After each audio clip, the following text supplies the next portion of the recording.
ఇదే మొదటిసారా? చాలాసార్లు కలల్లో. అయితే నీ మనసులోనూ కామమే ఉంది కదూ? చదువుకునే వయసులో ధ్యాసంతా చదువు మీద ఉండాలి.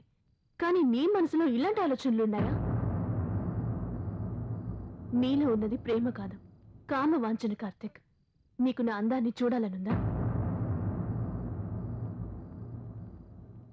కార్తిక్, ఈ వయసులో నీకు నేనేం చెప్పినా అస్సలు అర్థం కాదు. చదువు పూర్తి చేసుకుని ఒక అమ్మాయిని ప్రేమించి పెళ్లి చేసుకో. తర్వాత ఇద్దరూ కలిసి సంతోషంగా ఉండండి. అంతేగాని ఈ వయసులో ఇలాంటి ఆలోచనలతో మనసు పాడు చేసుకోకు కార్తిక్.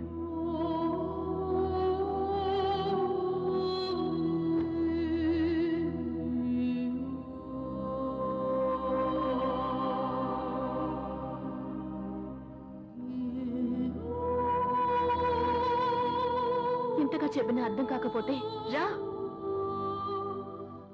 నీ కోరిక తీర్చుకో.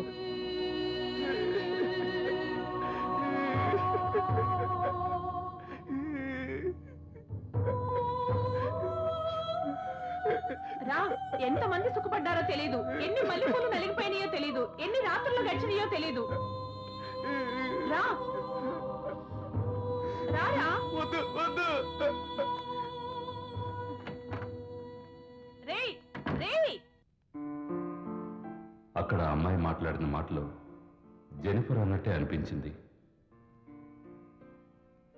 తన కొడుకు కోసం ఏ తండ్రి చేయని పనిని మా నాన్న నా కోసం చేశాడు. ఆయన్ని తలెత్తి చూడాలంటేనే నాకు సిగ్గు అనిపిస్తోంది. అటువంటి తండ్రికి పుట్టడం నా అదృష్టమనే చెప్పాలి. నేను చేసిన తప్పుల్ని తలుచుకుంటుంటే నా మీద నాకే అసహ్యంగా ఉంది.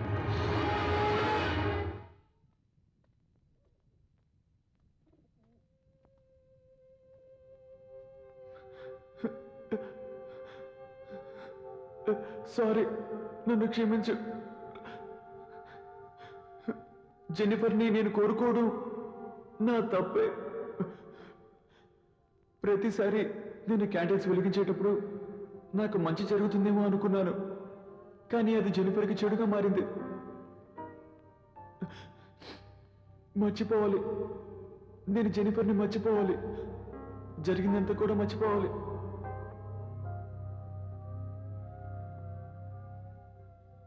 నేను జెనిఫర్ని మర్చిపోయినా నువ్వు మాత్రం తన్ని మర్చిపోకు. జెనిఫర్ ఎప్పుడు బాగుండాలి, అర్థమైందా?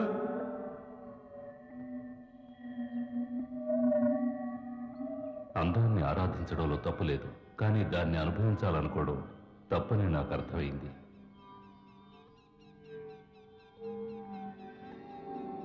మనసు మార్చుకొని జెనిఫర్ జ్ఞాపకాలన్నీ నేను గాల్లో వదిలేశాను.